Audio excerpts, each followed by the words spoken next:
అని ఆది అంతము మధ్యము లేనటువంటి అల్లాహ్ నామంతో ప్రారంభిస్తూ, దూరంగా కూర్చున్న వాళ్ళు దగ్గరకు వచ్చేయండి. కొద్దిగా ముంగటి కంటే కొద్దిగా దగ్గరకు వచ్చి కూర్చోండి. ఎందుకంటే ఎప్పుడైనా సరే దూరంగా కూర్చోవడంలో ప్రేమ ఉండదు. మనమందరం కలిసి కూర్చున్నప్పుడు ప్రేమ ఉంటుంది. ఒక చిన్న ఇల్లు ఉన్నప్పుడు ఆ ఇంట్లో అందరం ఒకే చోట కూర్చుంటే మనలో మనం మాట్లాడుకుంటాం. అదే ఒక 10 బెడ్రూముల ఇల్లు ఉందనుకోండి, ఎవడి రూమ్లో ఎవడుంటాడో ఎవడికి తెలియదు. కాబట్టి కొద్దిగా కొద్దిగా కొద్దిగా ఆ పిల్లల వెనక నుండి కూర్చోండి. రైట్ రైట్ బేట, కూర్చోండి. బాపు అక్కడ కూర్చోండి. కాబట్టి మీ అందరితో నేను మనవి చేసేది ఏంటంటే, మనం కొద్దిసేపు మాట్లాడుకుంటాం. పుట్టినప్పటి నుండి మాట్లాడుకుంటున్నాం, బ్రతికున్నంతకాలం మాట్లాడుతూనే ఉంటాం. పుట్టినప్పటి నుండి తింటూనే ఉన్నాం, చచ్చేదాకా తింటూనే ఉంటాం. పుట్టినప్పటి నుండి రాత్రి నిద్రపోతున్నాం, చచ్చేదాకా నిద్రపోతూనే ఉంటాం. కానీ కొన్ని పవిత్రమైనటువంటి ఘడియలు, కొన్ని మంచి సమయాలు ఉంటాయి. అలాంటి సమయాల్లో ఆకలితో ఉండడాన్ని ఉపవాసం అంటాం, మేల్కొని ఉండడాన్ని దైవారాధనలో, అల్లా ఆరాధనలో, వలీల యొక్క ఆరాధనలో గడపడం అంటాం. కాబట్టి మాట్లాడుకునేటటువంటి విషయాల్లో కూడా ఇక్కడ నుండి వెళ్ళిపోతే మనం మాట్లాడుకునే అన్ని పిచ్చి పిచ్చి మాటలే ఉంటాయి. కానీ ఇక్కడ కూర్చున్నప్పుడు మాట్లాడుకునేటటువంటి మాటలు ఏవైతే ఉంటాయో అవి చాలా ప్రయోజనకరమైనటువంటి మాటలు ఉంటాయి. ఎందుకంటే మనం మాట్లాడేటటువంటి మాట మనస్సు మీద ప్రభావం చూపించినప్పుడు మన జీవితాలు మారే అవకాశం ఉంటుంది. కాబట్టి అలా జీవితాలను మార్చగలిగేటటువంటి శక్తి ఎవరికైనా ఉంటుంది అంటే అది ఒక గురువులకు మాత్రమే ఉంటుంది. అలాంటి గురు సాంగత్యంలో, గురువు గారి ఖాన్ఖాలో, గురువు ఆశ్రమంలో మనమంతా కూర్చొని ఉన్నాం. ఈరోజు పవిత్రమైనటువంటి సందల్ మహోత్సవం అంటే గంధలేపన కార్యక్రమం కూడా మరి జరుగుతుంది. సిద్దిపేట పట్టణంలో, సిద్దిపేట నగరంలో ఒక ఊరేగింపుగా గంధాన్ని తీసుకెళ్ళటం జరిగింది. దాన్ని తీసుకొచ్చిన తర్వాత ఇక్కడ లేపన జరుగుతుంటుంది. మరి దర్గా ఏమిటి, ఉరుస్ ఏమిటి, దర్గాలో ఎవరుంటారు, మరి ఉరుస్ ఎందుకు చేస్తారు, ఇక్కడికి రావడం వల్ల ప్రయోజనం ఏముంది, రాకపోతే ఏమవుతుంది, వస్తే ఏం ఒరుగుతుంది, రావడం వల్ల ప్రయోజనం ఏమిటి, రాకపోవడం వల్ల నష్టం ఏమిటి, ఇలాంటి కొన్ని విషయాల్ని మనం మాట్లాడుకుందాం. ఎందుకంటే మీరందరూ నిరంతరం గురువుగారి దగ్గరకు వస్తూ ఉంటారు, ఆయన దగ్గర కూర్చుంటుంటారు, మంచి మంచి విషయాలు మాట్లాడుతూ ఉంటారు. కాబట్టి మీకు ఎప్పటికప్పుడు గురువుగారు చెప్తూనే ఉంటారు. నేను మనిషి ఆవిర్భావం, అసలు మనం ఎందుకు పుట్టాం, మన పుట్టుక వెనుక ఉన్నటువంటి ఉద్దేశం ఏమిటి, మనల్ని ఈ విశ్వాన్ని సృష్టించినటువంటి అల్లాహతాలా ఎందుకు ఈ ప్రపంచానికి పంపించాడు, ఏదైనా ఒక కారణం ఉందా అనేటటువంటి విషయాన్ని గురించి మనం చాలా సంక్షిప్తంగా మనం మాట్లాడుకుందాం. ప్రతి మనిషి యొక్క పుట్టుకకు ఒక ప్రధానమైనటువంటి కారణం ఉండే ఉంటుంది. ఏ కారణం లేకుండా అల్లాహతాలా మనల్ని ఈ విశ్వానికి పంపించి ఉండడు. అల్లాహతాలా మనల్ని విశ్వానికి పంపించాడు అంటే ఒక ప్రయోజనాన్ని నెరపడానికి, ఒక ప్రయోజనం నెరవేరడం కోసం మనం ఈ విశ్వానికి రావటం జరిగింది. అల్లాహతాలా ఈ విశ్వాన్ని సృష్టించినప్పుడు అనేక గ్రహాలను సృష్టించాడు. అందులో సూర్యుడు ఉన్నాడు, చంద్రుడు ఉన్నాడు, బుధుడు, శుక్రుడు, నక్షత్రాలు ఉన్నాయి, పాలపుంతలు ఉన్నాయి, ఇవన్నీ కూడా ఉన్నాయి. భూమి అనేటటువంటి ఒక గ్రహాన్ని కూడా అల్లాహతాలా మన కోసం సృష్టించాడు. మనం పుట్టిన తర్వాత అంటే మన పూర్వీకులు హజరత్ ఆదం అలైహిస్సలాం మొట్టమొదటి మానవుడిగా, ప్రవక్తగా అల్లాహతాలా ఈ భూమి మీదకి పంపించిన తరువాత ఆయన నుండి మనం అందరం కూడా జన్మించాం. కులాలు వేరు, మతాలు వేరు, వర్గాలు వేరు, ప్రాంతాలు వేరు, భాషలు వేరు, ఆచారాలు, వ్యవహారాలు ఇవన్నీ వేరైనప్పటికీ కూడా మనమందరం కూడా ఎవరు అవునన్నా కాదన్నా, తూర్పు నుండి పడమర వరకు, ఉత్తరం నుండి దక్షిణం నుండి వరకు, వాయువు నుండి ఈశాన్యం వరకు, నైరుతి నుండి ఆగ్నేయం వరకు ఈ విశ్వంలో ఉన్నటువంటి ప్రతి మానవుడు కూడా, ఏ మానవుడైనా సరే ఆదం అలైహిస్సలాం యొక్క సంతతి. ఆయన అల్లాహ్చే పంపబడ్డటువంటి మొట్టమొదటి ప్రవక్త. ఆ మొట్టమొదటి ప్రవక్త నుండి మనమందరం జన్మించినటువంటి వాళ్ళు, మన తాతలు, ముత్తాతలు, తాతల తాతలు, తాతల తాతలు ఈ రకంగా మనమంతా కూడా ఆదం యొక్క సంతతి. మరి అల్లాహ్ తాలా మానవుని సృష్టించిన తరువాత మన కోసం చాలా సృష్టించాడు.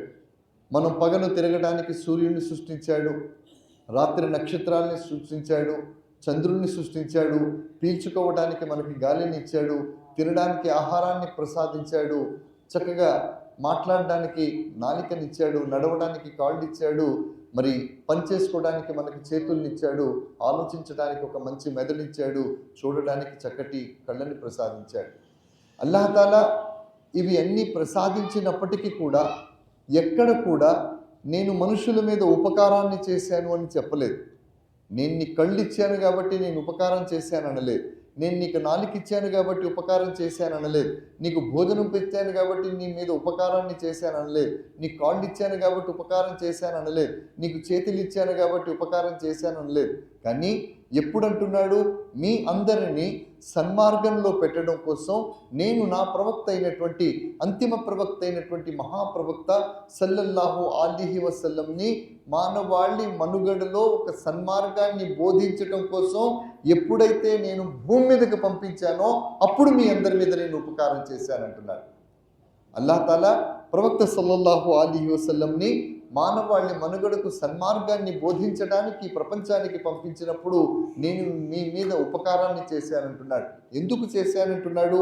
ప్రవక్త సల్లల్లాహు అలైహి వసల్లం ఈ ప్రపంచానికి రావడానికంటే ముందు ఉండేటటువంటి పరిస్థితులు ఏ రకంగా ఉండేవో మనం అందరం ఒక్కసారి ఆలోచించాలి. మనిషిగా ఉండేవాడు, కానీ వాడిలో సర్వము రాక్షస గుణాలు, మొత్తము రాక్షసత్వం నిండినటువంటి గుణాలతో మనిషి జీవించేవాడు. మనిషి తోటి మనిషిని చూసి భయపడేటటువంటి పరిస్థితి, మనిషి తన నీడను చూసి భయపడేటటువంటి పరిస్థితి, మనిషి ఎదుట నడిచి వెళ్ళేటటువంటి వాడిని చూసి భయపడేటటువంటి పరిస్థితి, చిన్నపిల్లల పరిస్థితులు భయంకరం, ఆడవాళ్ళని ఒక ఆట వస్తువుగా ఒక విలాస వస్తువుగా భావించేటటువంటి పరిస్థితులు, ధనవంతులైనటువంటి వాళ్ళు బీదవాళ్ళని ఏర్పించేటటువంటి పరిస్థితులు, బలవంతుడు బలహీనుణ్ణి దోచుకు తినేటటువంటి పరిస్థితులు, పెళ్ళైనటువంటి దంపతుల్లో మొగుడు చచ్చిపోతే చచ్చిపోయిన మొగుడితో ఈ పెళ్ళాన్ని కూడా తీసుకెళ్ళి ఆ చితి మీద పెట్టి కాల్చేసేటటువంటి దౌర్భాగ్యకరమైనటువంటి పరిస్థితులు, ఆడపిల్ల ఏదైనా ఇంట్లో పుడితే పుట్టినటువంటి ఆడపిల్ల యొక్క గొంతు నొక్కి నిలువెత్తు గోతిలో పాతిపెట్టేటటువంటి పరిస్థితులు.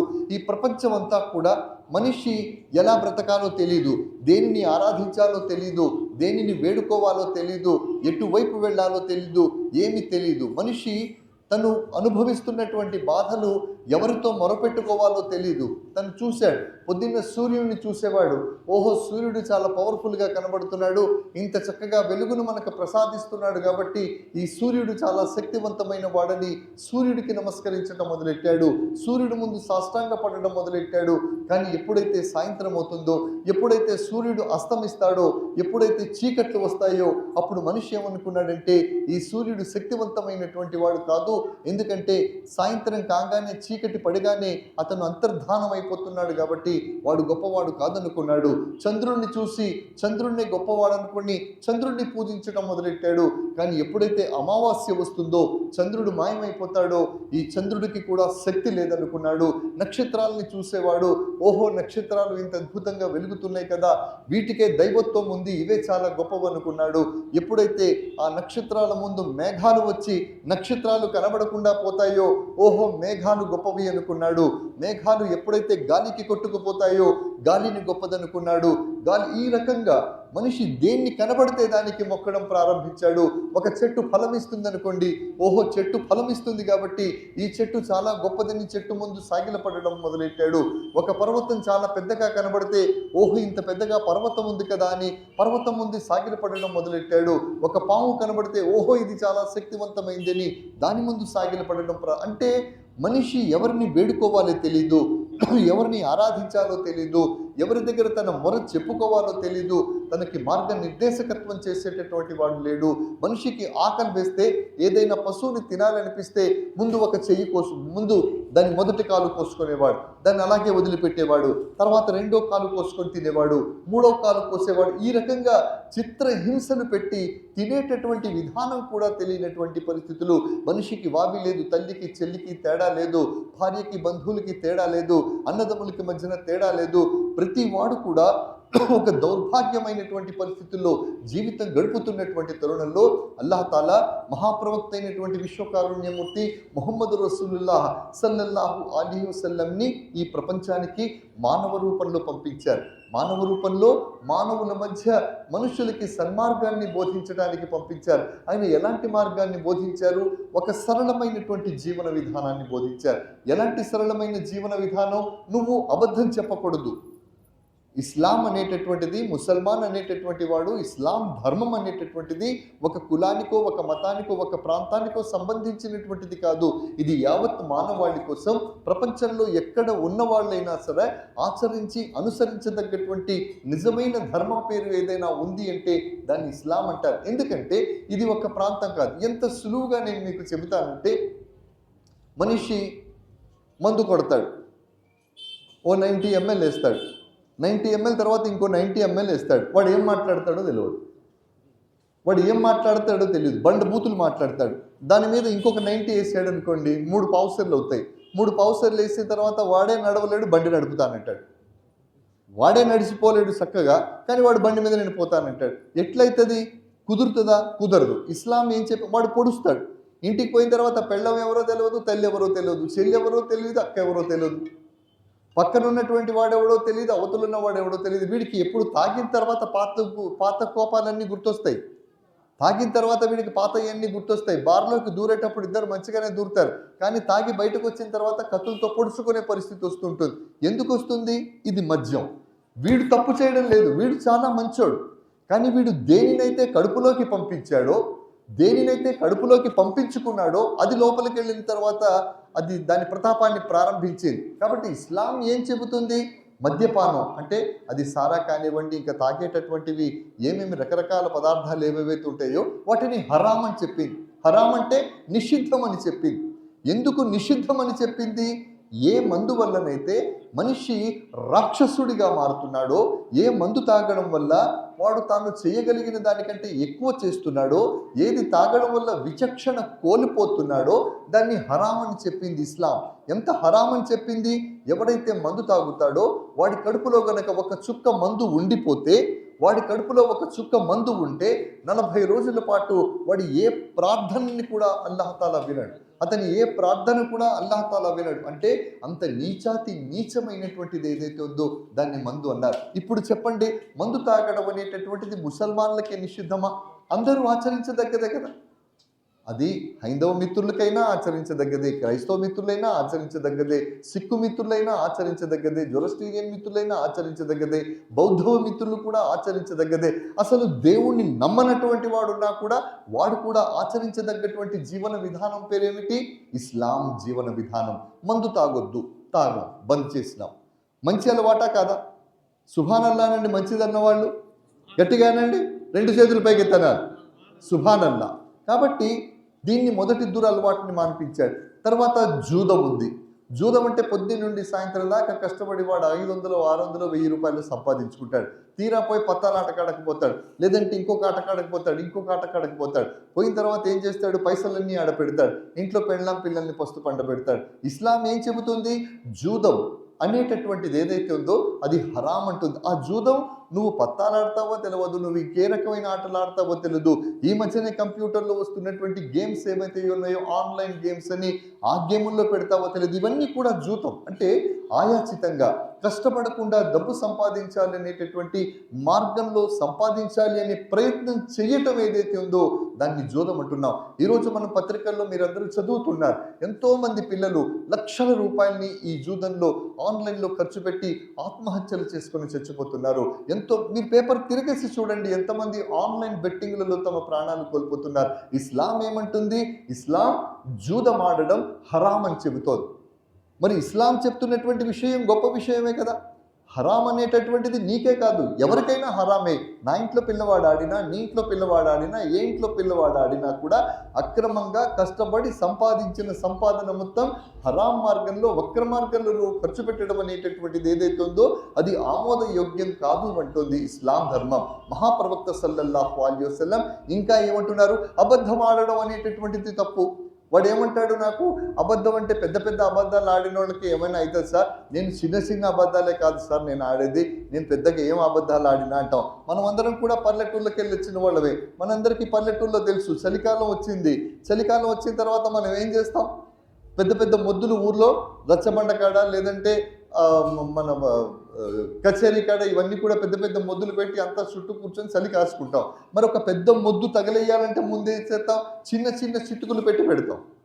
చిన్న చిన్న చిటుకులు కాల్చి తర్వాత పెద్ద మొద్దును తగలబెడతాం. కాబట్టి అబద్ధాల్లో కూడా ఏంటంటే చిన్న చిన్న అబద్ధాలు ఆడేటటువంటి వాళ్ళు ఎవరైతే ఉన్నారో వీళ్ళందరినీ ముందు కాల్చి పెద్ద పెద్ద అబద్ధాలు చెప్పేటువంటి తర్వాత కాలుస్తారన్నమాట.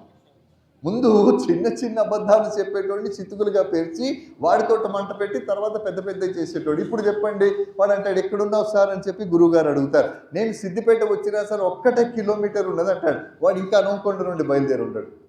అది కూడా అబద్ధమే కదా. ఇస్లాం ఏమంటుంది, అబద్ధం ఆడదు, అబద్ధం ఆడకుండా ఉన్నతమైన జీవన విధానాన్ని జీవించు అంటారు. ఇస్లాం చెప్పేటటువంటిది చాలా ఆచరణాత్మకమైన జీవన విధానాన్ని ఇస్లాం చెప్తోంది. ఇస్లాం ఎక్కడో మనిషిని కూర్చోబెట్టి కళను లోకంలోకి తీసుకెళ్ళి ఈ కళల్లో జీవించు ఆ కళల్లో జీవించని చెప్పదు. ఇస్లాం వాస్తవమైనటువంటి జీవన విధానాన్ని బోధిస్తుంది. ఇస్లాం ఉన్నతమైన జీవన విధానాన్ని బోధిస్తుంది. నువ్వు భోజనం చేసే విధానాన్ని చెబుతుంది. నువ్వు అన్నం ఎలా తినాలో ఇస్లాం చెప్తుంది. నువ్వు చెప్పులు ఎలా తొడుక్కోవాలో ఇస్లాం చెప్తుంది. నువ్వు నీళ్లు ఎలా తాగాలో ఇస్లాం చెప్తుంది. నీళ్ళు ఎలా తాగాలి, నీళ్ళు తీసుకొని లట్ట మీదకి వెళ్ళిపోసి గుడగుడ తాగేసాడు కాదు. అట్లా తాగితే కిడ్నీలు పాడవుతాయని డాక్టర్లు ఇప్పుడు చెప్తున్నారు. కానీ మొహమ్మద్ ప్రవక్త సల్లల్లాహు అలైహి వసల్లం 1500 సంవత్సరాల క్రితం ఏం చెప్పారు, నీళ్లు తాగేటప్పుడు నీళ్ళు అనేటటువంటివి అల్లాహ్ తాలా మనకు ప్రసాదించినటువంటి అత్యద్భుతమైనటువంటి వరం. నీళ్లు లేని ప్రదేశాలకు వెళ్ళి అడగండి, నీళ్ళ ఇంపార్టెంట్ ఏమిటో చెప్తారు. నీళ్లు దొరకనటువంటి ప్లేసెస్కి వెళ్ళి అడగండి, నీళ్ళ యొక్క గొప్పతనం ఏమిటో చెప్తారు. మనకి నీళ్లు దొరుకుతున్నాయి కాబట్టి నల్ల ఇప్పేస్తాం, నల్ల పొతనే ఉంటుంది ఒకటే పోకడు, ఏమంటే మస్తు నీళ్లు ఉన్నాయి. ఇస్లాం ఏం చెబుతుంది, నువ్వు నది పక్కన కూర్చున్నా కూడా, నువ్వు ప్రవహించే నది పక్కన కూర్చున్నా కూడా నీళ్ళని పొదుపుగా వాడు అని చెబుతోంది. నది పక్క నుండి పోతుంది కానీ నీళ్ళని పొదుపుగా వాడు అంటోంది. నీళ్ళకి ఎంత గొప్పతనం ఇచ్చింది. నీళ్ళని నువ్వు నిలబడి తాగుడు కాదు, నీళ్ళని ఏం చెయ్యాలి, నీళ్లు తీసుకున్న తర్వాత ప్రశాంతంగా ముందు నీళ్ళల్లో చూడాలి, చూసిన తర్వాత కింద కూర్చోవాలి, కూర్చున్న తర్వాత 3 బుక్కల్లో తాగాలి, 3 సార్లు మెల్లగా మెల్లగా మెల్లగా తాగాలి. దాంతో డాక్టర్లు ఏమంటున్నారు, ఇప్పుడు అట్లా తాగడం వల్ల నీకు కిడ్నీల మీద ప్రెషర్ పడదు, నీకు బయటికి పోవడానికి ఏం పోవడానికైనా టెన్షన్ ఉండదు, దీనికి ఏ రోగం రాదు అంటున్నారు. డాక్టర్లను పోయి అడిగితే ఏం చెప్తాడు, ఇలా తాగామనుకోండి ఈ తాగిన ప్రెషర్ ఏవైతే ఉందో అది కిడ్నీల మీద పడి కిడ్నీలు పాడయ్యేటటువంటి ప్రమాదం ఉందని ఇప్పుడు డాక్టర్లు చెప్తున్నారు. కానీ ఇస్లాం ఈ ముచ్చట 1500 సంవత్సరాల క్రితం చెప్పింది. ఒక ఆయన ఇట్లని విన్నాడు, సార్ మరి నీళ్ళని చూసి తాగమంటున్నారు, ఈ విన్నాడు ఒక ఆయన. వీడు ఏం చేసిందంటే ఆయన ఆచరించేటటువంటి వాడు కాదు, విన్నాడు, విని మరి ఇట్లా అనుకుంటారు కదా సాహెబులు నీళ్ళని చూసి తాగమంటారు, మరి చూడకుండా తాగితే ఏమవుతుంది, చూసి తాగితే ఏమవుతుందని ఇంటికి పోయింది. ఇంటికి పోయిన తర్వాత రాత్రి వాడికి దాహం వేసింది. చూడండి, చిన్న చిన్న విషయాలు పాటించడం వల్ల, చిన్న చిన్న విషయాలు ఆచరించడం వల్ల ఇస్లాంలో ఎంత గొప్ప ఫలితాలు ఉంటాయో చూడండి. అతను నీళ్లు తాగడానికి ఎలాగో చెబుతున్నారు ఆ రోజు గురువు గారు. ప్రవక్త సల్లల్లాహు అలైహి వసల్లం చెప్తున్నారు, కూర్చొని తాగండి, చూసి తాగండి, లైట్లో వేసి అదే కాగడా వెలిగించో లైట్ వేసుకొని చూసి నీళ్లు తాగండి అన్నారు. వీడు విన్నాడు, విని ఇంటికి పోయిన తర్వాత ఏం చేశాడంటే రాత్రి వాడికి దాహం వేసింది. 12:30, 1 గంట 2 గంటల టైంలో పెండ్లాన్ని లేపి జర మంచినీళ్ళు తెచ్చి అన్నాడు. ఆమె నీళ్లు తీసుకొచ్చేది. ఆ రోజుల్లో, వెనకటి రోజుల్లో మన లెక్క లైట్లు గీట్లు ఏమీ లేవు. అప్పుడు చూడాలి అంటే ఏం చేయాలి, గుర్తొచ్చింది, అరే వీళ్ళ ప్రవక్త మొహమ్మద్ ప్రవక్త ఏం చెప్పారు, నీళ్ళని చూసి తాగమన్నారు, మరోసారి చూసి తాగదాం ఏమవుతుందో అని చెప్పి ఏం చేసిందంటే ఆ కాగడ వెలిగించాడు. కాగడ వెలిగించిన తర్వాత చూస్తే ఏమున్నది, ఆ నీళ్లలో ఇంత పెద్ద జర్రి ఉన్నది, నీళ్లలో ఇంత పెద్ద జర్రి ఉన్నది. తప్పని నీళ్లు బయట పాడేసి ఏమనుకున్నాడు, ఆయన చెప్పిన ఒక మాట వింటే ఈరోజు నా జీవితంలో ఇంత గొప్ప మార్పు వచ్చింది. మరి నిజంగా ఆయన చెప్పిన జీవన విధానాన్ని నేను ఆచరిస్తే నా జీవితంలో ఎంత గొప్ప మార్పు వచ్చి ఉండేదో కదా అనుకున్నాడు. అంటే ప్రతి విషయం కూడా ఇస్లాంలో ఒక ఆచరణాత్మకమైన జీవన విధానాన్ని చెప్పారు. చెప్పులు మనం వేసుకుంటాం, షూస్ మనం తొడుక్కుంటాం, అంటే మీకంటే ఈ చిన్న చిన్న ముచ్చట్లే కదా సార్ అనుకుంటావు, కానీ చిన్న చిన్న ముచ్చట్లు కూడా ఇస్లాం విడిచిపెట్టలే, చిన్నదాన్ని కూడా విడిచిపెట్టలే. గురువులు అదే చెప్తుంటారు. మీకు కూర్చుంటే మీరు గురువు గారి దగ్గరికి వచ్చి కూర్చున్నప్పుడు ఇవే మంచి మాటలు చెప్తుంటారు. చెప్పులు వేసుకుంటాం, షూస్ వేసుకుంటాం, చెప్పులు తొడిగేటప్పుడు దన్న కాళ్ళు వేస్తాం. చీకటి లేదు, పగలు లేదు, లోపల కాళ్ళు వేసుడే. కానీ ఇస్లాం ఏం చెబుతుంది? నువ్వు చెప్పులు వేసుకునేటప్పుడు ముందు చెప్పులు దులుపాల కిందకి, ముందు చెప్పులు కిందకి దులుపాలి. ముందు కుడికాలు వేయమంటుంది, ఆ తర్వాత ఎడంకాలు పెట్టమంటుంది. మరి చెప్పులు ఎందుకు దులుపాలి సార్ అంటే, లోపల పాము పుట్ర ఉంటే ఊర్లలో మనం పోయి వస్తాం, తిరిగి వచ్చి చెప్పులాడి ఇడిచిపెడతాం. మరి కమ్మగా వెచ్చగా ఉన్నది కదా అని ఏ పాము తేలో జర్ర లోపలికి జర్రు ఉన్నదనుకో, లట్టుకొని కాలు పెడితే కుడుతుంది. అంటే ఎంత జాగ్రత్త చెబుతుందో చూడండి ఇస్లాం. ఈ జాగ్రత్త అనేటటువంటిది ఒక ఆచరణ, ఒక జీవన విధానం, ఉత్తమైన ఆచరణ విధానం అది. కాబట్టి ఇస్లాంలో మనకి ప్రతిదీ కూడా ఒక ఆచరణాత్మకమైన జీవన విధానం మనకి కనబడుతోంది. నీళ్లు ఎలా తాగాలి, కూర్చొని భోజనం ఎలా చేయాలి, ఎంత ఆహారం తినాలి, ఎంత తినాలో కూడా మనకి ఇస్లాం చెప్తోంది. అబద్ధం ఎందుకు ఆడకూడదు, మందు ఎందుకు కొట్టకూడదు. ఈ రకంగా ప్రవక్త సల్లల్లాహు అలైహి వసల్లం ఆయన జీవితంలో ప్రతి విషయాన్ని కూడా ఒక ఆచరణాత్మకమైన జీవన విధానం ద్వారా మనకి చూపించినటువంటిది. ఈరోజు మనం ఈ సంస్థానంలో కూర్చున్నాం. ఈ సంస్థానం ఎవరిది? ఈ సంస్థానం ఆయన ఎవరు? ఆయన సమాధిలో విశ్రాంతి తీసుకుంటున్నటువంటి అల్లాహ్ యొక్క వలి. ఎవరైతే అల్లాహ్ కోసం సర్వస్వాన్ని త్యజించి, ఎవరైతే అల్లాహ్ కోసం ఆరాధించి, ఎవరైతే నమాజులు చదివి, ఎవరైతే ప్రవక్త సల్లల్లాహు అలైహి వసల్లం బోధించినటువంటి జీవన విధానాన్ని తూచా తప్పకుండా ఆచరించి అమరులవుతారో, ఎవరైతే భౌతికంగా తమ శరీరాల్ని వదిలిపెట్టి సమాధులలో విశ్రాంతి తీసుకుంటారో, అలాంటి వాళ్ళు మృతులు కాదు, వాళ్ళు మరణించలేదు. వాళ్ళు తమ సమాధులలో విశ్రాంతి తీసుకుంటున్నారు. వాళ్ళు చూడగలరు, వాళ్ళు వినగలరు, వాళ్ళు మాట్లాడగలరు, వాళ్ళు మన అవసరాల్ని తీర్చగలరు. చాలా మంది అంటూ ఉంటారు, సార్ మరి ఎట్లా ఉంటారు సార్ సమాధిలో? మీరు జీవించి ఉంటారంటున్నారు, మరి మట్టి కింద ఎట్లా జీవించి ఉంటారు సార్? ఎన్నో సంవత్సరాలు అయిపోయింది వాళ్ళని బొందబెట్టి, ఇంత బొందబెట్టినా కూడా ఎట్లా ఉంటారు సార్ అంటే, మీరు నేను మనమందరం కూడా, ఈ ప్రపంచంలో ఉన్న మనుషులందరూ కూడా అమ్మ కడుపులో నుండి బయటకు వచ్చిన వాళ్ళమే కదా. అమ్మ కడుపు కాకుండా బయట నుండి ఎక్కడి నుండైనా వచ్చిన వాళ్ళు ఎవరైనా ఉన్నారా? ఎవరు ఉండరు. మనమందరం కూడా అమ్మ గర్భంలో నుండి వచ్చిన వాళ్ళమే. అంటే అమ్మ గర్భంలో ఎన్ని నెలలు ఉన్నాం మనం? 9 నెలలు అమ్మ కడుపులో ఉన్నాం. ఎన్ని నెలలు ఉన్నాం? గట్టిగా చెప్పాలి. ఎన్ని నెలలు ఉన్నాం? 9 నెలలు అమ్మ కడుపులో ఉన్నాం. మరి 9 నెలలు అమ్మ కడుపులో మనం గాలి పీల్చుకున్నామా? పీల్చుకున్నాం కదా. మరి ఎవరు నీకు గాలి ఇచ్చారు? అమ్మ కడుపులో ఉన్నప్పుడు కూడా నీకు ఆకలేసింది కదా. మరి అప్పుడు నీ ఆకలిని ఎవరు తీర్చారు? ఒకవేళ ఆకలి వేయలేదనుకో, ఒకవేళ గాలి పీల్చలేదనుకో, నువ్వు బతికి పుట్టవు. నువ్వు ఒక శవంలా పుడతావు. నువ్వు బతికి పుట్టావంటే నీ అమ్మ కడుపులో ఉన్నప్పుడు గాలి పీల్చినావు, నీ అమ్మ కడుపులో ఉన్నప్పుడు ఆహారం తిన్నావు, నీ అమ్మ కడుపులో ఉన్నప్పుడు బయలుకి పోయినావు, నీ అమ్మ కడుపులో ఉన్నావు పడుకున్నావు, నీ అమ్మ కడుపులో ఉన్నప్పుడు దురద వస్తే గోక్కున్నావు. ఇవన్నీ నీకేమైనా గుర్తున్నాయా? ఎవ్వడికి గుర్తులేవు. ఏ రకంగానైతే నిన్ను నన్ను అల్లాహ్ తాలా 9 నెలలు అమ్మ కడుపులో సజీవంగా పెట్టాడో, అల్లాహ్ కోసం సర్వస్వాన్ని పరిత్యజించినటువంటి వాళ్ళు భౌతికంగా లేకపోయినా వాళ్ళని సమాధులలో మట్టి కింద కూడా అల్లాహ్ తాలా అలా సజీవంగా ఉంచాడు. వాళ్ళని కూడా అల్లాహ్ తాలా సజీవంగా మట్టి కింద అలా ఉంచాడు. వాళ్ళు వినగలరు, వాళ్ళు మాట్లాడగలరు, వాళ్ళు చెప్పగలరు. అస్సలాము అలైకుం సార్. వాళ్ళు మాట్లాడగలరు, వాళ్ళు వినగలరు, వాళ్ళు చెప్పగలరు, వాళ్ళు ప్రతి చేష్టల్ని చూడగలరు. మనలో చాలా మంది అనుకుంటుంటారు, ఇక్కడికి వస్తే ఏం జరుగుతుంది సార్, ఇక్కడికి వస్తే ఏం జరుగుతుంది సార్, ఏమి లాభం ఉంటుంది సార్ సమాధుల దగ్గరికి వెళ్తే? సమాధుల దగ్గరికి వెళితే ఏం లాభం ఉంటుంది సార్? సమాధుల దగ్గర మామూలు సమాధులే కదా. ఈ సమాధుల దగ్గరికి వెళ్ళి కూర్చుంటే ఏమొస్తుంది సార్ అంటారు. సమాధుల దగ్గరికి వెళ్ళి కూర్చుంటే ఏమొస్తుందో నన్ను అడగండి, నేను చెప్తున్నాను. నువ్వు నేను మాట్లాడితే పొద్దు నుండి సాయంత్రం దాకా ఒక పెన్ను పేపర్ తీసుకొని ఎన్ని అబద్ధాలు ఆడామో మనం రాసుకుంటూ కూర్చుంటే ఒక పుస్తకం ఒడిసిపోతుంది, పెన్నులో ఇంకు ఒడిసిపోతుంది. ఒక్క రోజులో మనం అన్ని అబద్ధాలు ఆడతాం. ఒలి అల్లాహ్ జీవితం ఎలా ఉంటుందో నేను చెప్తా వినండి. ఒక ఆయన ఒక ఒలి దగ్గరికి పోయిండట, ఒక గురువు దగ్గరికి పోయిండు. గురువు దగ్గరికి పోయిన తర్వాత ఇలాగే మన గురువు గారు లాంటి గురువు గారి దగ్గరికి పోయిన తర్వాత అన్నాడట, సార్ నేను చాలా పేదవాడిని సార్, నా బిడ్డ పెళ్లి పెట్టుకున్నా, నాకేమన్నా పైసలు సాయం చేయండి సార్ అన్నాడట. ఒలి ఏమన్నారంటే రేపు రా పో అన్నాడట. మళ్ళీ రేపు వచ్చిండు. రేపు వచ్చినాక సార్ ఏమైనా చేయకపోతే అన్నాడు. మళ్ళీ రేపు రా అన్నారు. ఈ రకంగా వారం రోజులు తిప్పుకున్నారు. జాగ్రత్తగా వినండి. వారం రోజులు తిరిగిన తర్వాత వాడు అనుకున్నాడు, అరే ఏమన్నా సాయం చేస్తా అని చెప్పాలి కానీ ఈ ఊకే రాపో ఏందా ఈ పంచాయతీని అమ్మ ఆ వనంకొండ నుండి వచ్చిపోవడానికే కిరాయి మస్తు అవుతుంది అనుకున్నాడు. అనుకున్న తర్వాత ఈ గురువుకు తెలిసిపోయింది ఆ విషయం. ఎందుకంటే నువ్వు నేను ఉన్నామనుకో, నేను మాట్లాడితే నీకు వినబడుతుంది, నేను మాట్లాడితే నీకు వినబడుతుంది, నువ్వు మాట్లాడితే నాకు వినబడుతుంది.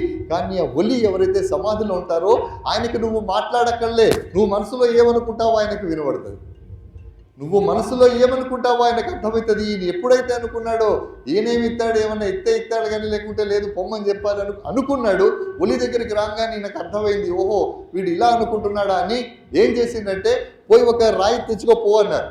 ఏమన్నారు? పోయి ఒక రాయి తెచ్చుకో అన్నారు. ఈ రాయి తెచ్చుకోనగానే మళ్ళీ వీడేమనుకున్నాడు, ఓర్ని పని చేసేటోడు కాకుండా మళ్ళీ నన్నే రావు తెమ్మంటాడు ఏంద్రా అని చెప్పి ఏమన్నా చేయాలి కానీ మళ్ళీ నాకే పని చెప్తాండి పెద్ద మనిషి అని పోయి ఏం చేసిండు, ఒక చిన్న బిడ్డ పట్టుకొచ్చిండు, గింతే బిడ్డ తీసుకురాగానే ఒలి చేతులు పట్టుకొని ఏం చేసిండు, కులు అల్లాహు అహద్ అల్లాహు సమద్ లం యలిద్ వలం యూలద్ వలం యకుల్ లహు కుఫువన్ అహద్ అని 3 సార్లు చదివి ఉఫ్ అని ఊదిండు. ఊదంగానే అది బంగారం అయిపోయింది. బంగారం అయిన తర్వాత వీడు అనుకున్నాడు, ఎవరు ఈ ఒలి చదివింది నాకు రాదా, ఈయన నా ముందు చదువుతాడా, నేను ఇంటికి పోయి చేసుకోలేడా, ఇది నాకు చదువుడు ఇది రాదా అనుకొని పోకుండా ఏం చేసిండు, ఇదే సిద్దిపేట బజార్లో బంగారం అమ్మేసిండు. బంగారం అమ్మేస్తే ఇన్ని పైసలు వచ్చినాయి అనుకుండా పోయిన తర్వాత మొత్తం కూలోళ్ళను పెట్టి పిలిచి వాళ్ళ ఆవిడ పరిశాన్ అవుతుంది. ఏం చేస్తున్నావయ్యా అన్నది, నువ్వు సప్పుడే కూకో, నువ్వు దూరం కూర్చో అన్నాడు. ఇంట్లో ఉన్న సామాన్ మొత్తం బయట కూలోళ్ళతో వేయించిండు. ఊర్లో ఉన్న రాళ్ళు రప్పలు బండలు గిండలు మొత్తం ఇల్లు నింపేసిండు. ఏం చేస్తున్నావయ్యా అని చెప్పింది. ఏదో చేస్తానా, నువ్వు సప్పుడే కూకో అన్నాడు. మొత్తం ఇల్లంతా రాళ్లతో నిండిపోయిన తర్వాత ఏం చేస్తానో చెప్పరాదు అన్నాడు. అంటే అప్పుడు చెప్పిండు, నేను బంగారం చేసుడు ఎట్లనో సిద్దిపేట గురువు గారి దగ్గర నేర్చుకున్నా అన్నాడు. ఏమన్నాడు? బంగారం చేసుడు ఎట్లనో సిద్దిపేట గురువు గారి దగ్గర నేను నేర్చుకున్నా. ఇక ఇవాళ నుండి మొత్తం ఈ ప్రపంచంలో నువ్వు నేనే కోటీశ్వర్లు, ఆదాని కాదు, అంబానీ కాదు, వాడు కాదు, వీడు మొత్తం మనమే కోటీశ్వర్లు. అంటే ఏం చేస్తావు అన్నది. మొత్తం ఇంట్లో పెట్టిన బిడ్డలని బంగారం చేస్తాడు. అబ్బా కొడుక వీడికి పిచ్చిలేసింది రా అనుకున్నారు. మొత్తం ఊరోళ్ళందరూ వచ్చి కూర్చున్నారు. ఊరోళ్ళందరూ చూస్తాను వీడు ఏం చేస్తాడురా అని చెప్పేసి ఇక కూర్చున్నాడు. మంచిగా తానం చేసిన తర్వాత ఇట్లా భాషమంట వేసుకొని కులు అల్లాహు అహద్ అల్లాహు సమద్ లం యలిద్ వలం యూలద్ వలం యకుల్ లహు కుఫువన్ అహద్ అని 3 సార్లు చదివి ఉఫ్ అని ఊదంగానే ఏమైతలేదు. అరే ఏడనో పొరపాటు అయిందిరా అన్నాడు. మళ్ళా 3 సార్లు చదివి మళ్ళా ఊదిండు. మళ్ళా 3 సార్లు చదివి ఊదుతానే ఉన్నాడు. పొద్దున్న పదర్లో కూర్చున్నాడు. ఇషా అయింది. ఊది బుగ్గలు నొత్తనాయి, బండలు అయితలేవు. ఊది మొత్తం బుగ్గలు నొత్తనాయి కానీ ఏమైతలేదు. ఏమవ్వకపోయే వరకు మళ్ళా ఊరికొచ్చిండు సిద్దిపేట గురువు గారి దగ్గరికి. సారు నువ్వు చదివితే నేను కూడా చదివినా సార్, బండల కాడ కూర్చొని నువ్వు చదివితేనో మరి బంగారం అయింది, నేను చదివితే ఏం కాలేదేం సార్ అంటే, అరే హౌలే నువ్వు పొద్దుగాలైతే సాయంత్రం పండే వరకు 1,50,000 అబద్ధాలు ఆడతావు. నేను మాట్లాడితే ఖురాన్ తప్ప వేరేది మాట్లాడు. నేను మాట్లాడితే సత్యం మాత్రమే పలుకుతాను. నేను ఆలోచిస్తే ఎదుటివాడు మంచి గురించి మాత్రమే నేను ఆలోచిస్తాను. నేను ఆలోచిస్తే నేను చదివేటటువంటిది నాలికతో కాదరా, నేను చదివేటటువంటిది మనస్సు పెట్టి చదువుతాను. కాబట్టి నేను చదివే ప్రతి అక్షరానికి కూడా అల్లాహ్ తాలా శక్తిని ప్రసాదిస్తాడంటది. కాబట్టి సమాధులలో ఉన్నటువంటి గురువులు, సమాధులలో ఉన్నటువంటి సంతులు, సమాధుల్లో ఉన్నటువంటి ఔలియా అల్లాహ్ల యొక్క గొప్పతనం అది. వాళ్ళ జీవితాన్ని వాళ్ళ కోసం గడపలే. వాళ్ళ కోసం గడపలే. వాళ్ళ జీవితం మన కోసం గడిపిండ్రు. మన జీవితాన్ని సక్రమంగా మార్చడం కోసం గడిపిండ్రు. వాళ్ళు అల్లాహ్ తాలా కోసం గడిపిండ్రు. సర్కార్ సయ్యదనా ఖజా గరీబ్ నవాజ్ రహమతుల్లాహ్ అలైహ్ అజ్మీర్ షరీఫ్, మీరు చాలా మంది పేరు విన్నారు, చాలా మంది వెళ్ళి కూడా ఉంటారు. అజ్మీర్ షరీఫ్కి సర్కార్ గరీబ్ నవాజ్ వచ్చిన తర్వాత ఆ గరీబ్ నవాజ్ సర్కార్ యొక్క వంశానికి సంబంధించినటువంటి వాళ్ళే వీళ్ళందరూ ఇక్కడ విశ్రాంతి తీసుకుంటున్నటువంటి వాళ్ళు ఎవరైతే ఉన్నారో ఆ సర్కార్ గరీబ్ నవాజ్ యొక్క వంశాంకురాలు, ఆ చిష్తి ఘరానా అని మనం ఏదైతే ఉంటామో ఆ వంశానికి సంబంధించినటువంటి వంశోద్ధారకుల సమాధులు ఇక్కడ మీరందరూ చూస్తున్నవి. ఈ ఖాజా గరీబ్ నవాజ్ రహమతుల్లాహ్ అలైహి ఎవరైతే ఉన్నారో చిష్తియా ఘరానా అని మనం దీన్ని అంటాం. సో ఆ చిష్తియా ఘరానాకి సంబంధించినటువంటి ఔలియా అల్లాహ్ వీళ్ళంతా కూడా. మరి ఏమైంది, ఖాజా గరీబ్ నవాజ్ అజ్మీర్ షరీఫ్కి వచ్చిన తర్వాత అజ్మీర్ షరీఫ్లో ఆయన కూర్చున్నారు. ఒక చెట్టు కిందకి వెళ్ళి కూర్చున్న తర్వాత ఆ ఊర్లో ఉండేటటువంటి రాజు భటులు వచ్చారు, సైనికులు వచ్చి ఏమన్నారంటే, పెద్ద మనిషి మరి ఆయన చూడడానికి పెద్ద మనుషులా ఉన్నారు, ఆయన మామూలుగా వచ్చి కూర్చున్నాడు. ఎందుకంటే ఈ ఒలీలు ఎవరైతే ఉన్నారో వాళ్ళు సూట్లు బూట్లు వేసి అట్టహాసం గిట్టహాసం ఏమి ఉండదు, సింపుల్గా ఉంటారు. వాళ్ళని చూస్తే వాళ్ళు ఏంద్రా వీళ్ళు ఇంత పవర్ఫుల్ అని మనకి వాళ్ళు ముట్టుకునేదాకా తెలియదు. కరెంటు తీగలు ఎట్లుంటాయి అట్లనే ఉంటారు. కరెంటు తీగలు చూస్తే ఏమన్నా కరెంటు ఉన్నట్టు కనిపిస్తుందా? ఎప్పుడు కనిపిస్తుంది? చెప్పరా అదే బాపు, ఎప్పుడు కనబడుతుంది? ముట్టుకుంటే ఏం తెలుస్తుంది, ఉన్నదా లేదా తెలుస్తుంది. ఈ ఒలీలు కూడా అసొంటోళ్లే, సైలెంట్గా ఉంటారు. ఎవ్వరు తెరువుకి పోరు, ఎవ్వరు జోలికి పోరు, ఎవ్వరు ఏమన్నా తలకాయ ఉంచుకొని ఒకటే పోతూనే ఉంటారు. మరి ఈయన కూడా అట్లనే చెట్టు కింద కూర్చున్నాడు. కూర్చున్న తర్వాత ఒక ఆయన వచ్చిండు, ఆ రాజు సైనికుడు వచ్చిండు. లేవాలే, ఈడ మా రాజుగారు ఒంటెలు కూర్చుంటే నువ్వు కూర్చున్నావేంది ఈడ లే అన్నాడు. అనగానే అట్లా మీ రాజు ఒంటెలు కూర్చుంటాయా, ఇక మీ రాజు ఒంటెలు ఈడనే కూర్చుంటాయని వెళ్ళిపోయిండు ఆయన. వెళ్ళిపోయింది, మీ రాజు ఒంటెలు ఈడనే కూర్చుంటాయని వెళ్ళిపోయిన తర్వాత మరి రాత్రికి ఒంటెలు వచ్చినాయి, మేత మేసి వచ్చినాయి, చెట్టు కింద కూర్చున్నాయి. తెల్లారిన తర్వాత మళ్ళీ వాటిని తోలుకుపోవాలి కదా, తోలుకుపోయేటువంటి మేతగాళ్ళు వచ్చిన తర్వాత ఒంటెలు ఎత్తలేవు, ఒంటెల్ని కొడుతున్నారు. ఇది ఏం చేసినా ఒంటెలు ఎత్తలేవు, ఆడనే కూర్చొని ఉన్నాయి. వీళ్ళు పరిశాన్ అయినరు, రాజు దగ్గరికి పోయినరు. రాజు మరి ఇట్లా అయింది అంటే రాజుకు అర్థమైంది. అరే మీరు ఏమన్నా అన్నా అర్రా ఎవరినన్నా అన్నాడు. ఏమో సార్ నిన్న రాత్రిలో పెద్ద మనిషి కూర్చొని ఉంటే ఇడ లేపో ఇడికెళ్ళిపోయి మా రాజు ఒంటెలు కూర్చుంటాయని చెప్తే ఆయన పోకుండా ఒకటే మాట అన్నాడు, సార్ ఇక మీ రాజు ఒంటెలు ఈడనే కూర్చుంటాయి అన్నాడు. సార్ ఆ వచ్చిన ఒంటెలు కూర్చొనే ఉన్నాయి కానీ లేవు సార్ అన్నాడు. ఒలి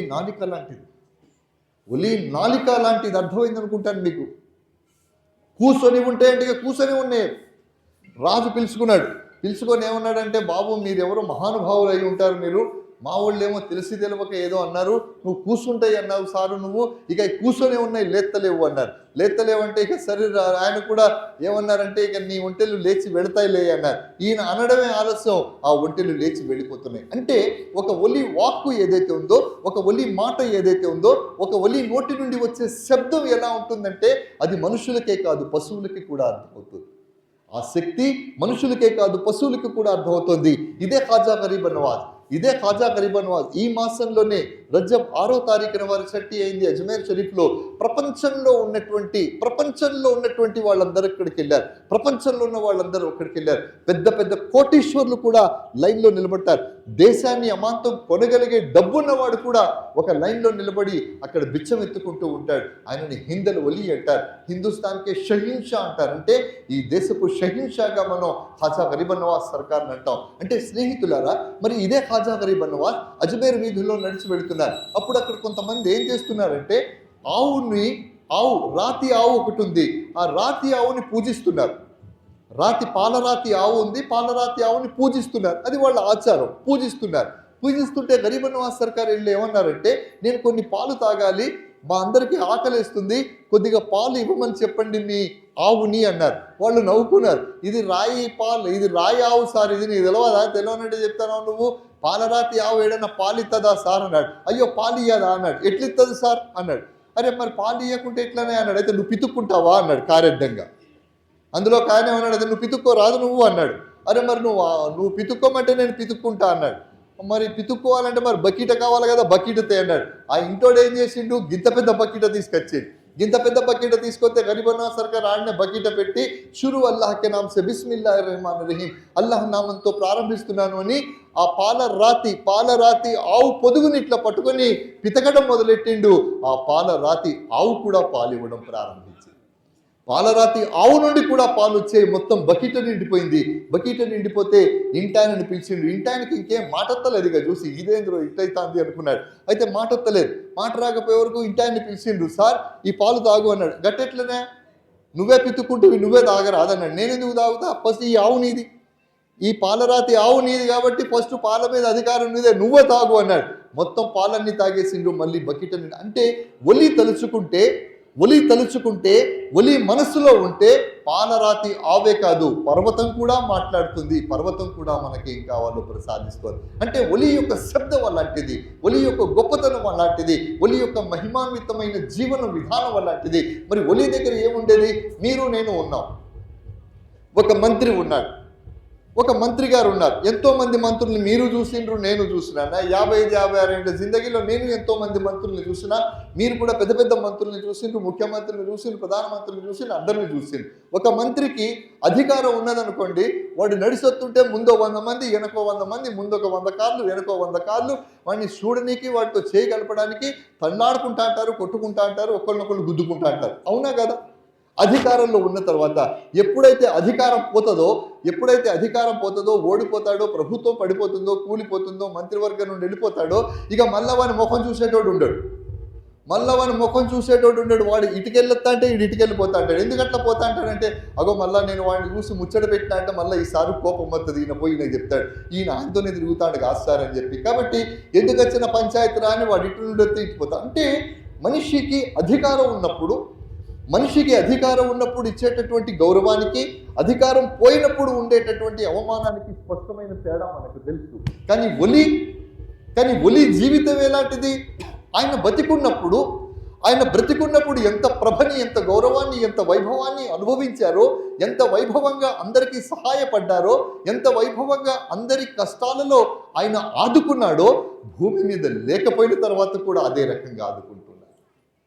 ఆయన భూమి మీద ఉన్నప్పుడు 1000 మంది ఆయన దగ్గరకు వచ్చేవాళ్ళేమో, కానీ ఆయన భూమి మీద లేక సమాధిలో విశ్రాంతి తీసుకుంటున్నప్పుడు లక్షలాది మంది ఇక్కడికి వస్తున్నారు. రాజులు వస్తున్నారు, పెద్ద పెద్ద వాళ్ళు వస్తున్నారు, ముఖ్యమంత్రులు వస్తున్నారు, ప్రధానమంత్రులు వస్తున్నారు, మంత్రులు వస్తున్నారు, విదేశాల నుండి వస్తున్నారు, భాష తెలిసిన వాడు వస్తున్నాడు, భాష తెలియని వాడు వస్తున్నాడు, హిందూ వస్తున్నాడు, సిక్ వస్తున్నాడు, క్రైస్తవుడు వస్తున్నాడు, ముసల్మాన్ వస్తున్నాడు, అసలు ఏ దేవుడిని నమ్మని వాడు కూడా ఈ ఔలియా అల్లాహ్ల దర్బార్లకు వస్తున్నారు. ఎందుకంటే వాళ్ళ జీవన విధానం అలాంటిది. వాళ్ళు బోధించింది చాలా సులభమైన మార్గం, చాలా సున్నితమైన మార్గం. ఏ మార్గం? నువ్వు ఎవరి గురించి తప్పుగా ఆలోచించకు, ఎవరి గురించి అన్యాయంగా ఆలోచించకు, ఇంకొకటి సొమ్ము లాక్కోవాలి అనేటటువంటి ప్రయత్నాన్ని చేయకు. నువ్వు ఒక మంచి మానవత్వం కలిగినటువంటి వాడిగా ఉండు. నువ్వు ఎప్పుడు కూడా ఈ ఒలీల దర్బార్లో చూడండి, ఇక్కడ ఇంతమంది కూర్చొని ఉన్నాం కదా, నీ కులమేంది, నీ మతమేంది, నీ వర్గమేంది, నీ పుట్టుకేడది, నువ్వు ఏడ పుట్టినావు, నువ్వు ఎస్సీయా, ఎస్టీయా, బీసీయా, ఓసీయా, ఓసీలో ఏ వర్గం, బీసీలో ఏ వర్గం, ఎస్టీలో ఏ వర్గం, ఎస్సీ ఎవ్వరైనా అడిగిండ్రా? ఎవ్వరు అడగరు. భోజనం చేయడానికి మనం కూర్చుంటాం, నా పక్కన ఎవడు కూర్చుంటాడో తెలియదు, ఈయన పక్కన ఎవరిని అడగరు. ఇక్కడ ఉండేటటువంటిది ఒకే ఒక ధర్మం, ఒకే ఒక తత్వం. ఆ తత్వం పేరే మానవత్వం. ఇక్కడ ఉండేటటువంటి ఒకే ఒక తత్వం పేరు మానవత్వం. ఇక్కడ మనిషిని మాత్రమే చూడబడతారు, ఇక్కడ మనుషులు మాత్రమే చూడబడతారు. ఇక్కడ కులాలు చూడబడవు, ఇక్కడ మతాలు చూడబడవు, ఇక్కడ వర్గాలు చూడబడవు, ఇక్కడ వర్ణాలు చూడబడవు. నువ్వు ఏ పార్టీ వాడివో నాకు సంబంధం లేదు, ఏ ఊరి వాడివో నాకు సంబంధం లేదు, ఏ కులం వాడివో సంబంధం లేదు, ఏ మతం వాడివో నాకు సంబంధం లేదు. నువ్వు నల్లగా ఉన్నావా, తెల్లగా ఉన్నావా, పొట్టిగా ఉన్నావా, పొడుగ్గా ఉన్నావా, బక్కగా ఉన్నావా, దొడ్డుగా ఉన్నావా, నువ్వు ఎవరు ఎలా ఉన్నావో నాకు అవసరం లేదు. నువ్వు ఇక్కడ ఒక మానవుడివి, నేను ఒక మానవుడిని. ఒలి గౌరవించేటటువంటి తత్వం పేరు మానవత్వం. కాబట్టి ఈ మానవత్వం అనేటటువంటిది ఒక సుగంధం, ఒక పరిమళం. ఏ రకంగానైతే ఒక పువ్వులో నుండి వచ్చినటువంటి పరిమళం, ఒక పువ్వు నుండి వచ్చేటటువంటి సువాసన ఆ ప్రాంతం అంతా కూడా సుగంధభరితం చేస్తుందో, ఒలి నుండి వచ్చేటటువంటి సుగంధం కూడా అలాంటిదే. ఒలి దర్బార్ నుండి వచ్చేటటువంటి సుగంధం కూడా అలాంటిదే. ఇక్కడ చూడండి, ఇక్కడ ఎవరికి ఏం గొడవలు ఉన్నాయో బయట మనకు తెలీదు, కానీ ఇక్కడికి వచ్చినప్పుడు మనం అందరం అన్నదమ్ముల్లా కూర్చున్నాం, సోదరుల్లా కూర్చున్నాం. ఇక్కడ మన మధ్యన ఉండేటటువంటి భావన ఏమిటి? మీరు ఒలిని ప్రేమిస్తారు, నేను ఒలిని ప్రేమిస్తాను. కాబట్టి మన ఇద్దరిని కూడా ఒలి ప్రేమిస్తున్నారు. అలాంటి భావన ఈ ఔలియా అల్లాహ్ యొక్క దర్గాలు మనకు ప్రసాదిస్తాయి. ఒలి అంటే ఎవరు? స్నేహితుడు. అస్సలాము అలైకుం సర్కార్.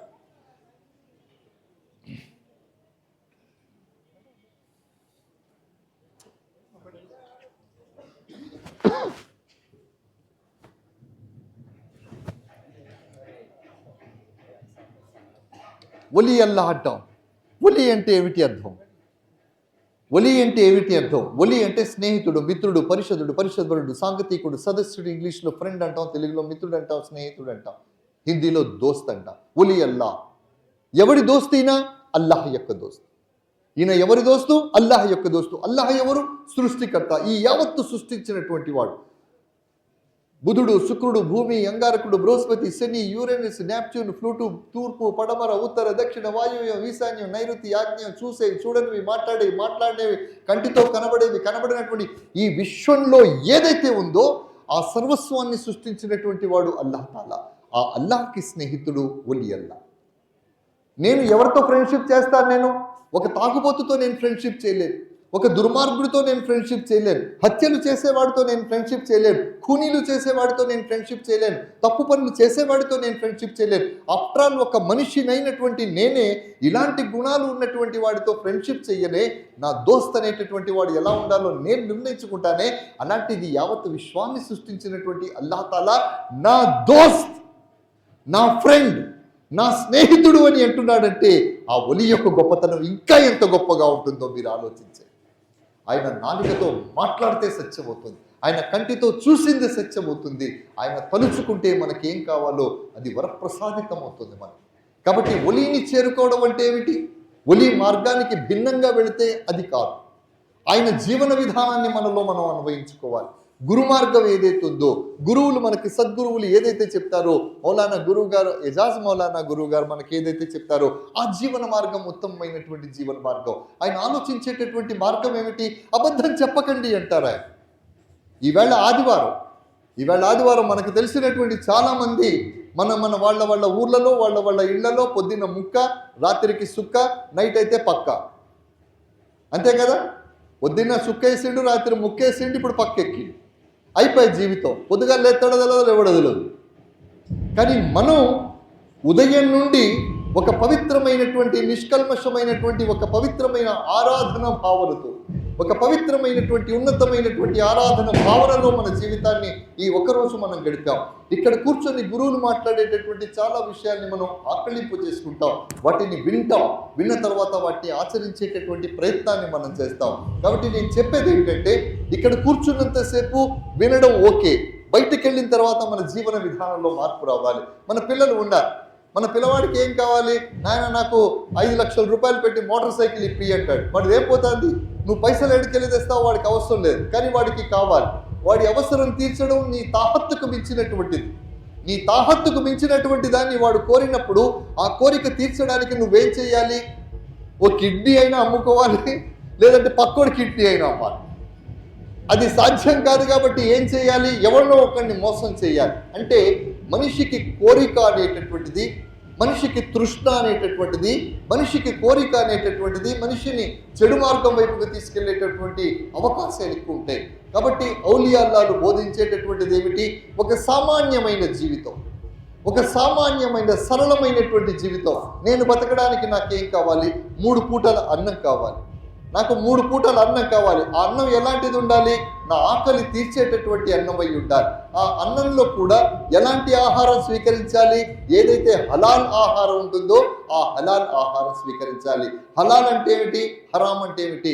నేను కష్టపడి సంపాదించినటువంటిది, నా కష్టార్జితం ఏదైతే ఉంటుందో అది హలాల్. నేను ఎదుటివాడి కడుపు కొట్టి, ఎదుటివాడి సంపాదన లాక్కొని, ఎదుటివాడి భూముల్ని ఆక్రమించుకొని, ఎదుటివాడికి ఇవ్వాల్సినటువంటి డబ్బులు ఎగ్గొట్టి, వాడిని తస్కరించి, లంచాలు తీసుకొని, మంచాలు మోసి, ఇది సంపాదించినటువంటి దాన్ని హలాల్ అనరు, దానిని హరాం అంటారు.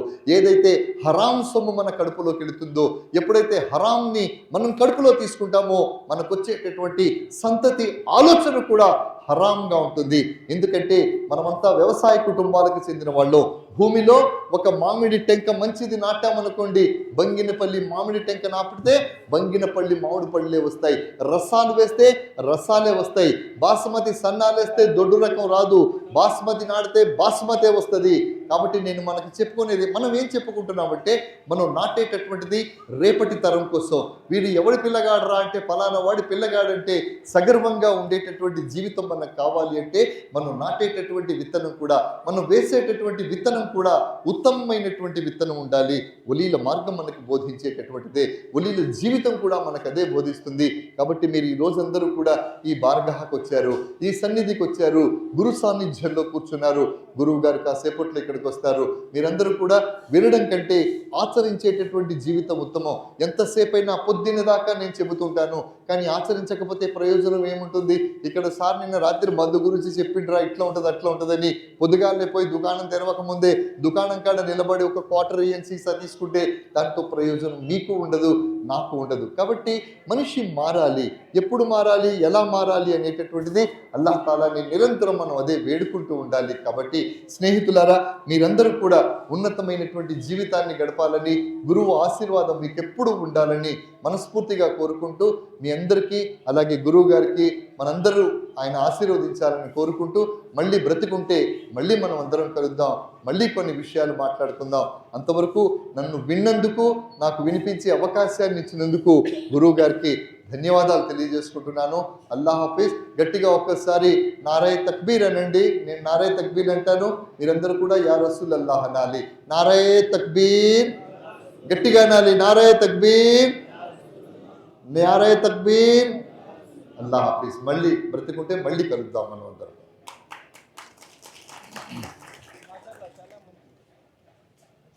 आप बाजू बैठे